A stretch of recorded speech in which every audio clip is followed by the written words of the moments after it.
I mean, I would say that there's probably two or three things there. I mean, there is definitely a mood shift. There is definitely a change, and there's almost a waking up of the fact that, as Mark was saying, people are in need of finance. People are in need of help to buy a home. They're in need of help in places to buy businesses, and people are going, hang on a sec, you can't have it both ways.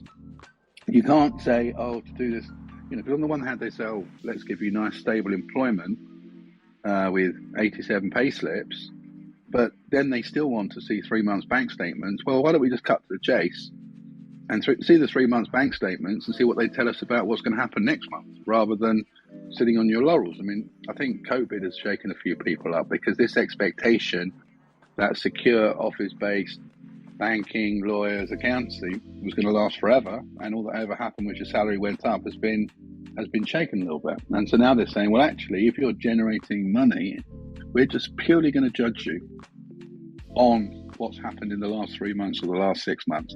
Mark's point there about Bank of Ireland, I mean, just to repeat him, 1 year's track record, 1.79% self-employed person. That's phenomenal, and that is going to be where people start to direct themselves now, because everybody's going to have the same story. Well, you had a bit of a bad 2020. Well, no shit, Sherlock. You may be familiar with this virus thing that was going around at the time. Ditto 21, on off. Have a party, don't have a party. Have another jab, don't have another jab. Everybody is being disrupted. So the here and now is far more important than what happened in 2020. And I think everybody was having the same story, good year, bad year, very bad year, doing okay now. So they're just going to cut to the chase. It's almost like they're drawing a mental, emotional, financial line in the sand at the start of this year and going, okay, let's just reset, guys.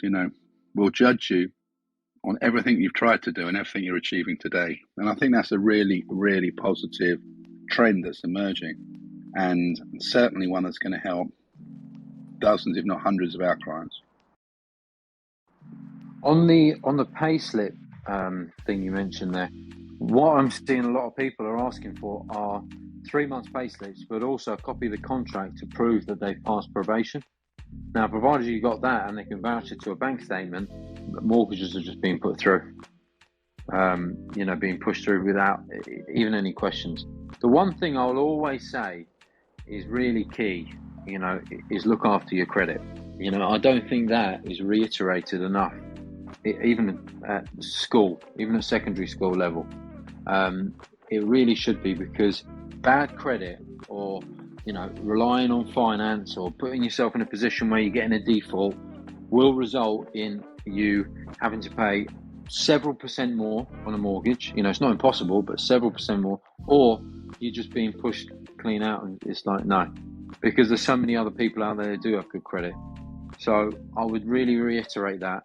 I would encourage people to pay the £14.99, a month, or even every quarter. Just check your credit score and just have a look, because there's often things on there that you didn't even know about that would really damage you for years to come.